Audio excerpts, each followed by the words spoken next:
नमस्कार दोस्तों, स्वागत है आपका हमारे YouTube चैनल पर। दोस्तों, आज हम आपके लिए एक ऐसा प्रसंग लेकर हाजिर हुए हैं जो काफ़ी ज्ञानवर्धक है और इस प्रसंग से हम उम्मीद करते हैं कि आप ढेर सारा ज्ञान अर्जित करेंगे। दोस्तों, अगर आप हमारे YouTube चैनल पर नए मेहमान दर्शक बनकर आए हैं तो आप हमारे YouTube चैनल को सब्सक्राइब कीजिए, बेल आइकन को प्रेस कीजिए ताकि आने वाली वीडियो का नोटिफिकेशन सबसे पहले आपको मिले और आप इस तरह की वीडियो का भरपूर फ़ायदा हमारे चैनल पर उठा सकें। हम प्रतिदिन आपके लिए नए नए प्रसंग और नई नई कहानियाँ लेकर हाजिर होते हैं और कोशिश करते हैं कि हमारी वीडियो से आपका ज्ञान निरंतर बढ़ता रहे और आप दिन रात चौगुनी उन्नति और तरक्की करते रहें और सत्य के मार्ग पर चलते रहें। दोस्तों, आज का जो प्रसंग है एक कपिला गाय का है। कपिला गाय का बहुत अच्छा प्रसंग आज हम आपको इस वीडियो में बताएंगे। आप हमारे वीडियो को पूरा देखें, बिना स्किप किए देखें। दोस्तों, गाय को सनातन धर्म में काफ़ी पवित्र माना गया है।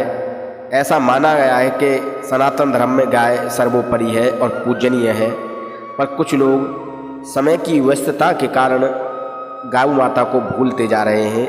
आज ऐसा ही प्रसंग हम कपिला गाय का आपके लिए लेकर आए हैं। दोस्तों, प्राचीन समय में एक राजा एक राज्य में राज्य किया करते थे। उस समय राजा शिकार के लिए जाते हैं और शिकार के लिए जब वो जाते हैं तो एक हिरणी अपने बच्चे को दूध पिला रही थी। दोस्तों, राजा ने बिना सोचे समझे उस हिरणी पर अपना बाण चला दिया और जब उस हिरणी पर अपना बाण चला दिया तो हिरणी लड़खड़ाकर नीचे गिर पड़ी और राजा से कहा कि हे राजा, तुमने बहुत ही अधर्म का कार्य किया है।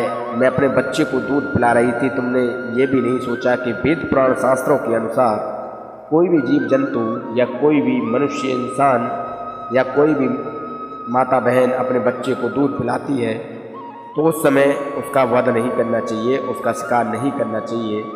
आप क्षत्रिय धर्म का पालन नहीं कर रहे और आपने क्षत्रिय धर्म को अधर्म में बदलते हुए मुझ पर अपना बाण चला दिया और आज मेरी मृत्यु हो रही है। दोस्तों, राजा यह सुनकर काफ़ी दुखी होता है।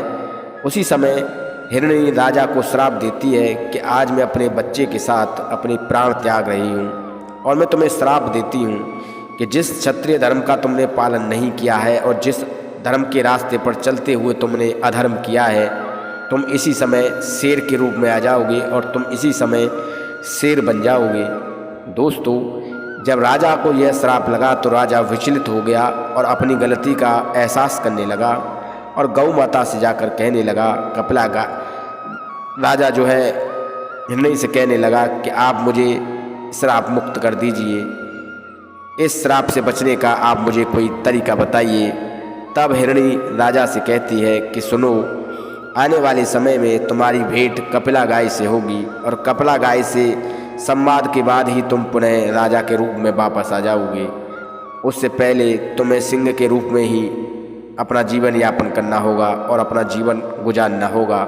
इतना कहने के बाद वो हिरणी अपना प्राण त्याग देती है और राजा उसी समय शेर बन जाता है और शेर बनने के बाद वो अपने ही सिपाहियों को मार कर खा जाता है। कुछ सिपाही उससे अपनी जान बचाकर भाग जाते हैं। इसके बाद जो है शेर जंगल में भ्रमण करने लगता है और छोटे मोटे जीव जंतुओं का शिकार करने के बाद अपना पालन पोषण करने में लग जाता है।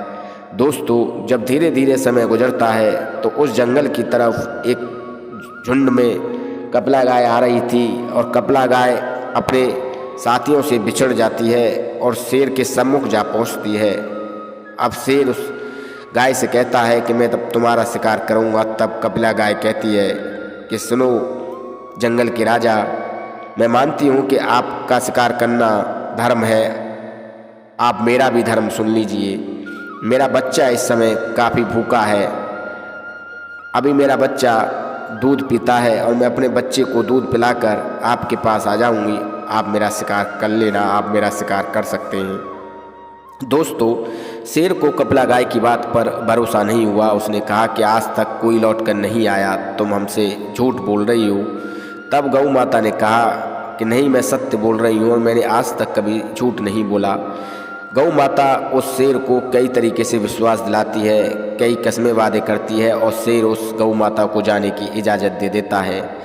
गाय माता जब अपने बच्चे के पास पहुंचती है तो बच्चा बच्चे को दूध पिलाती है तो काफ़ी उदास थी। तो उसकी उदासी का कारण उस बच्चे ने पूछा तो उसने बताया। तब उस बच्चे ने कहा कि नहीं माता, मैं खुद चला जाता हूँ उस शेर के शिकार के लिए, शेर मेरा भोजन कर सकता है, तुम मत जाओ। तब गौ माता ने कहा कि मेरा जीवन अब कितने दिन का है, तुम्हारे सामने तो पूरा जीवन पड़ा है, तुम्हें जाने की कोई ज़रूरत नहीं है। इसके बाद गौ माता अपनी जो साथी थी और जो गौ माताएँ थीं उनसे मिलती है और अपने बच्चे को उनके हवाले करने के बाद शेर के पास वापस आ जाती है।